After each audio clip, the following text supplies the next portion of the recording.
Hello, everybody. Thank you for your patience. We are going to get started in just a moment.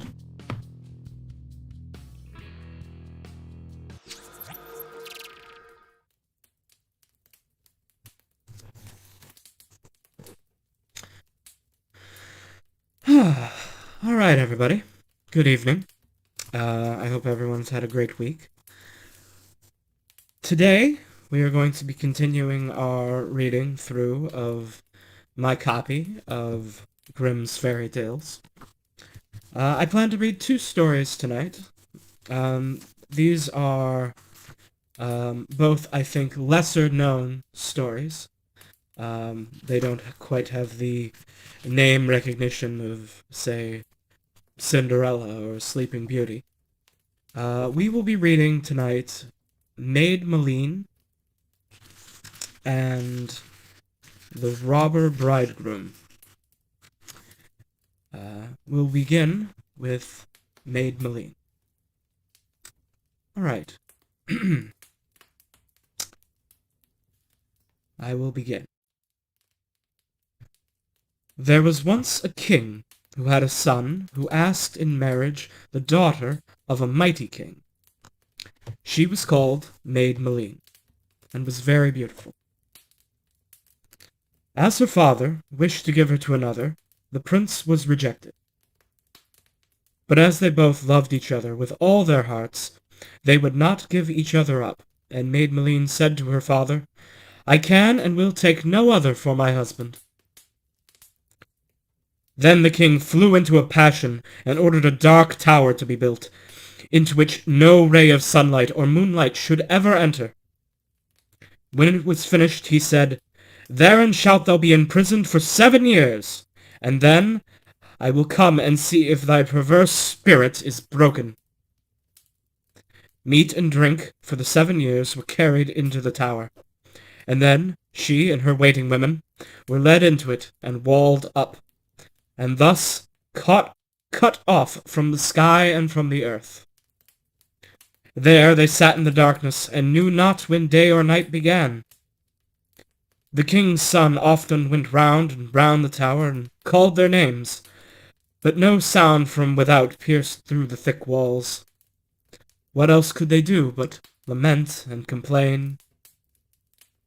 Meanwhile, the time passed, and by diminution of the food and drink, they knew that the 7 years were coming to an end. They thought the moment of their deliverance was come, but no stroke of the hammer was heard, no stone fell out of the wall, and it seemed to Maid Maleen that her father had forgotten her. As they only had food for a short time longer, and saw a miserable death awaiting them, Maid Maleen said, "We must try our last chance. See if we can break through the wall." She took the bread knife, and picked and bored at the mortar of the stone. And when she was tired, the waiting maid took her turn, and with great labor they succeeded in getting out 1 stone, and then a second, and then a third, and when 3 days were over, the first ray of light on their darkness, and the last opening was so large that they could look out. The sky was blue, and a fresh breeze played on their faces. But how melancholy everything looked all around. Her father's castle lay in ruins. The town and villages were, so far as could be seen, destroyed by fire. The fields, far and wide, laid to waste, and no human being was visible.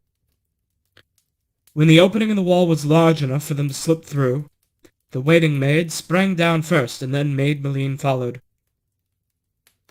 But where were they to go? The enemy had ravaged the whole kingdom, driven away the king, and slain all the inhabitants. They wandered forth to seek another country, but nowhere did they find a shelter, or a human being to give them a mouthful of bread, and their need was so great that they were forced to appease their hunger with nettles. When, after long journeying, they came into another country, they tried to get work everywhere, but wherever they knocked, they were turned away, and no one would have pity on them. At last, they arrived in a large city, and went to the royal palace. There also they were ordered to go away, but at last the cook said that they might stay in the kitchen and be scullions. The son of the king, in whose kingdom they were, was, however, the very man who had been betrothed to Maid Maleen. His father had chosen another bride for him, whose face was as ugly as her heart was wicked. The wedding was fixed, and the maiden had already arrived.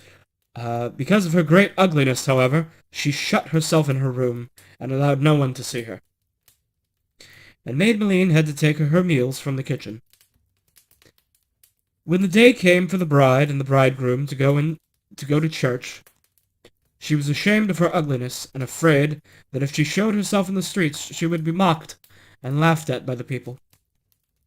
Then said she to Maid Maleen, "A great piece of luck has befallen thee. I have sprained my foot and cannot walk through the streets. Thou shalt put on my wedding clothes and take my place, a greater honour than that thou canst have." Maid Maleen, however, refused it, and said, "I wish for no honour, which is not suitable for me." It was in vain, too, that the bride offered her gold. And at last she said angrily, "If thou dost not obey me, it shall cost thee thy life. I have but not to speak the word, and thy head will lie at thy feet." Then she was forced to obey, and put on the bride's magnificent clothes, and all her jewels. When she entered the royal hall, everyone was amazed at her great beauty, and the king said to his son, "This is the bride whom I have chosen for thee, and whom thou must lead to church." The bridegroom was astonished, and thought, "She is like my Maid Maleen, and I should believe that it was her herself, but she has been long shut up in the tower or dead." He took her by the hand and led her to church.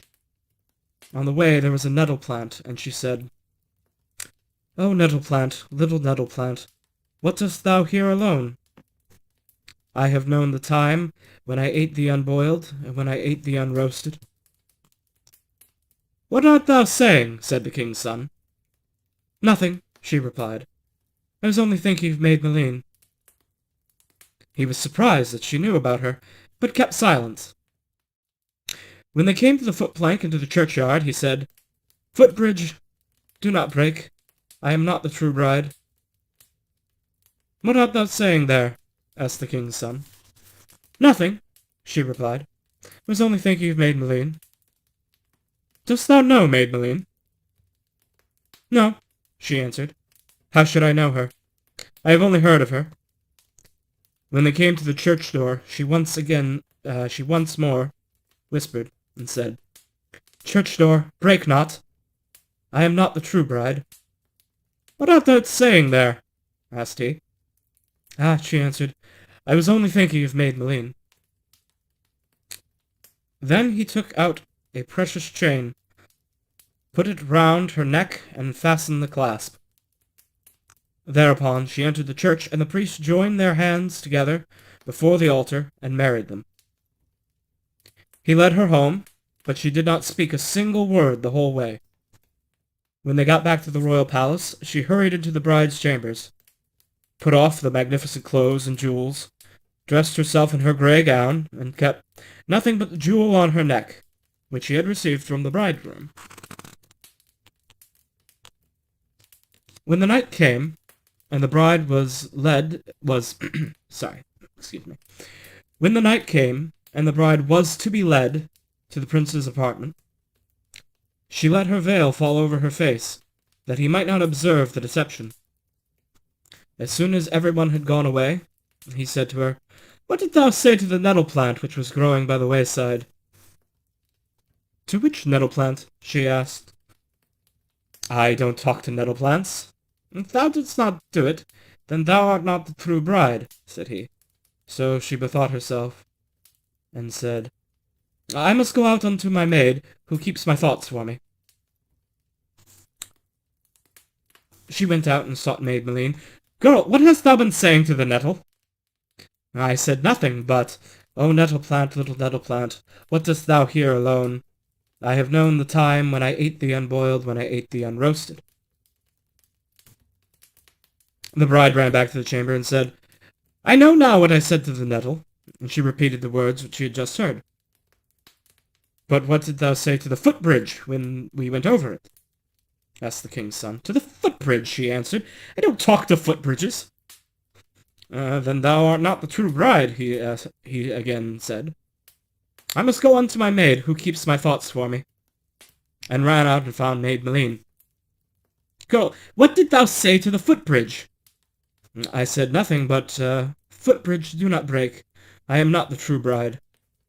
That cost thee thy life, cried the bride. But she hurried into the room and said, I know now what I said to the footbridge. And she repeated the words. But what didst thou say to the church door? To the church door, she replied. I don't talk to church doors. Then thou art not the true bride. She went out and found Maid Maleen. Girl, what didst thou say to the church door? I said nothing, but church door break not. I am not the true bride. That will break thy neck for thee, cried the bride, and flew into a terrible passion. But she hastened back into the room and said, I know now what I said to the church door. And she repeated the words. But where hast thou the jewel which I gave thee at the church door? What jewel? She answered. Thou didst not give me any jewel. I myself put it around thy neck, and I myself fastened it. And if thou dost not know that, then thou art not the true bride.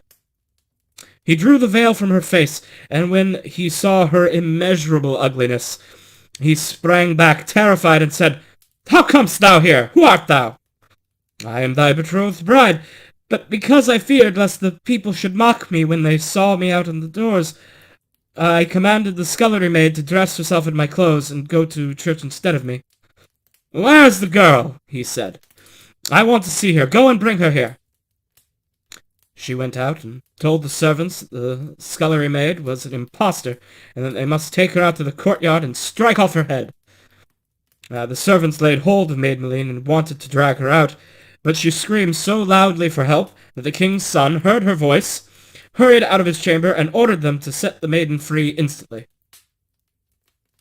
Lights were brought, and then he saw on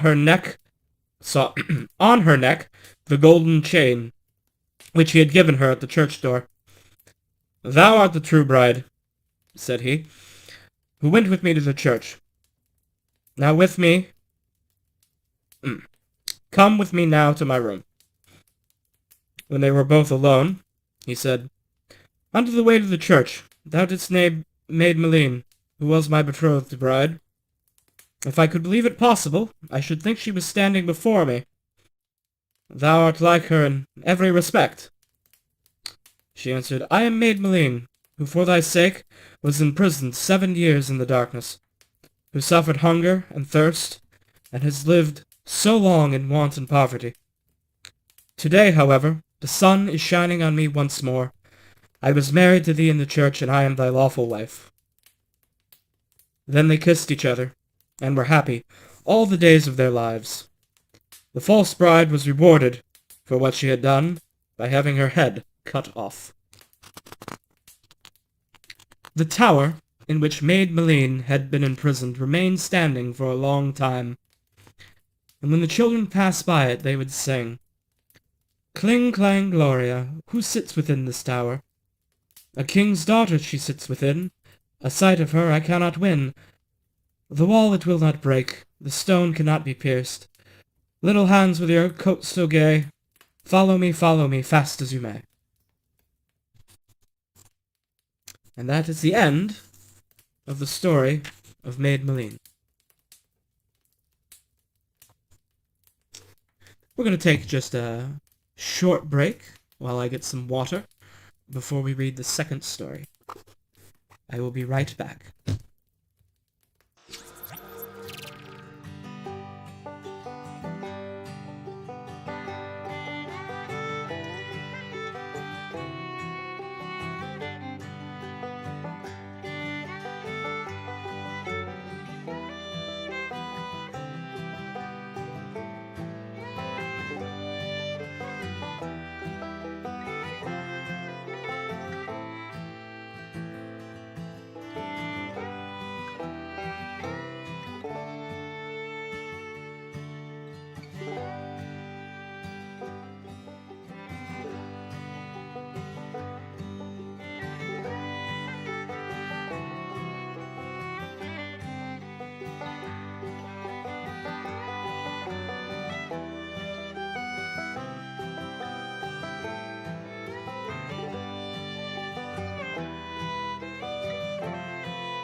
We're back with a glass of water to read the next story. Alright. So the next story is titled The Robberbridegroom.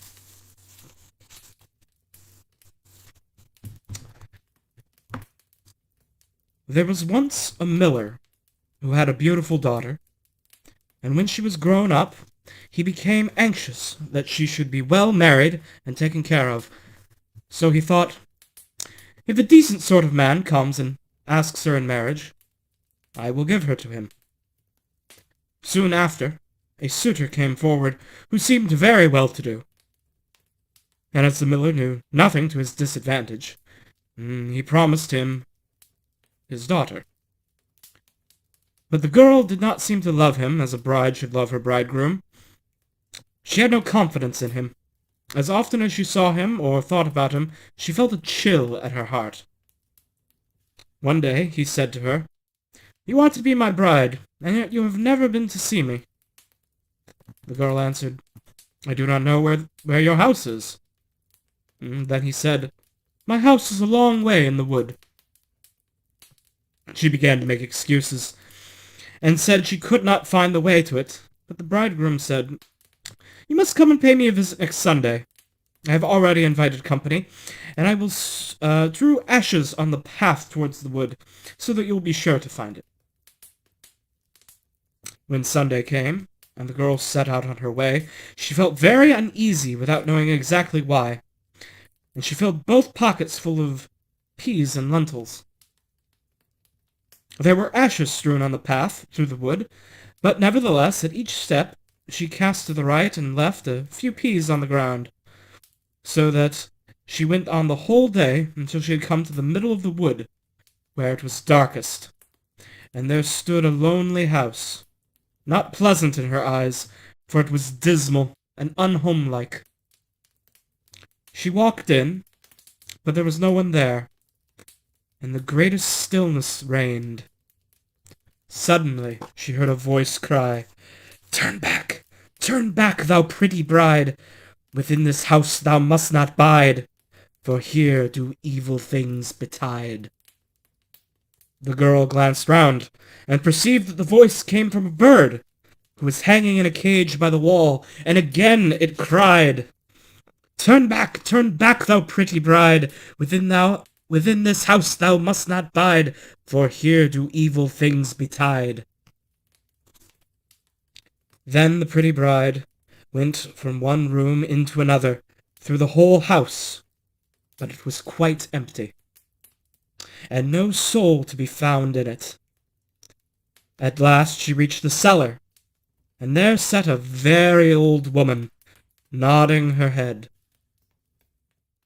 "Can you tell me," said the bride, "if my bridegroom lives here?" "Oh, poor child," answered the old woman. "Do you know what has happened to you? You are in a place of cutthroats. You thought you were a bride and soon to be married, but death will be your spouse. Look here. I have a great kettle of water to set on, and once they have you in their power, they will cut you to pieces without mercy, cook you and eat you, for they are cannibals. Unless I have pity on you and save you, all is over for you." The old woman hid her behind a great cask, where she could not be seen. "Be as still as a mouse," said she. "Do not move or go away, or else you are lost. At night, when the robbers are asleep, we will escape. I have been waiting a long time for this opportunity." No sooner was it settled than the wicked gang entered the house. They brought another young woman with them, dragging her along, and they were drunk, and they would not listen to her cries and groans. They gave her wine to drink, 3 glasses full, one of white wine, one of red, and one of yellow, and then they cut her to pieces. The poor bride, all the while shaking and trembling when she saw what fate the robbers had intended for her. One of them noticed on the little finger of their victim a golden ring. And as he could not draw it off easily, he took an axe and chopped it off. But the finger jumped away and fell behind the cask on the bride's lap. The robber took up a light to look for it, but he could not find it. Then said one of the others, "Have you looked behind the great cask?" But the old woman cried, "Come to supper, and leave off looking till tomorrow. The finger cannot run away." Then the robber said the old woman was right, and they left off searching and sat down to eat. And the old woman dropped some sleeping stuff into their wine, so that before long they stretched themselves on the cellar door, sleeping, cellar floor, sleeping and snoring. When the bride heard that, she came from behind the cask, and had to make her way among the sleepers lying all about on the ground, and she felt very much afraid lest she might awaken any of them. But by good luck she passed through, and the old woman with her, and they opened the door, and they made haste to leave that house. The wind had carried away the ashes from the path, but the peas and lentils had budded and sprung up, and the moonshine upon them showed the way.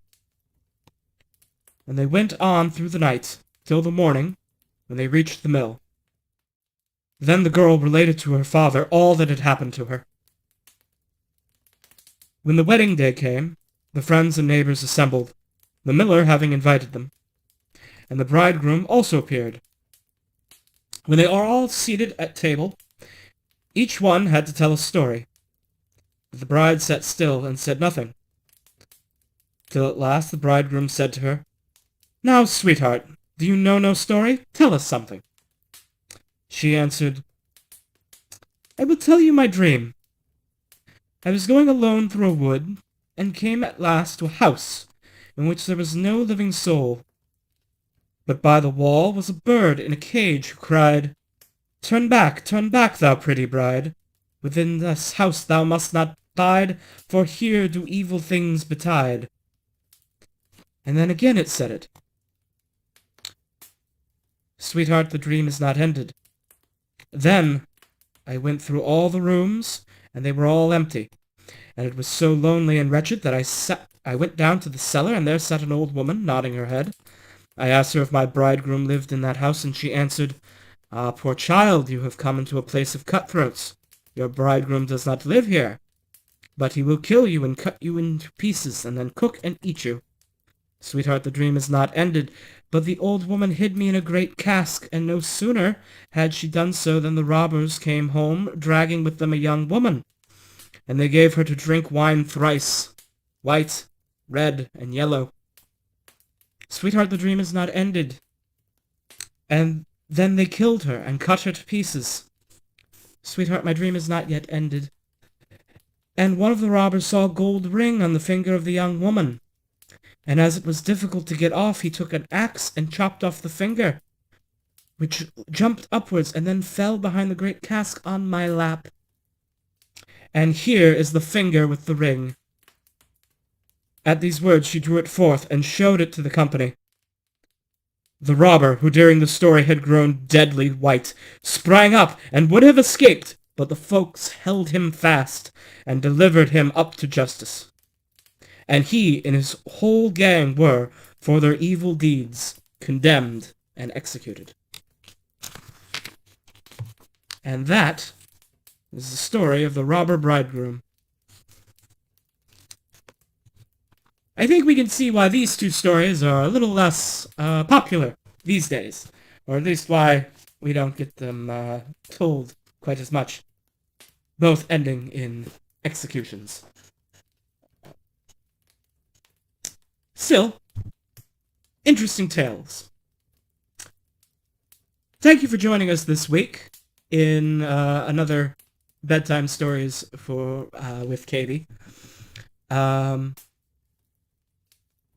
Our next stream will be on Sunday.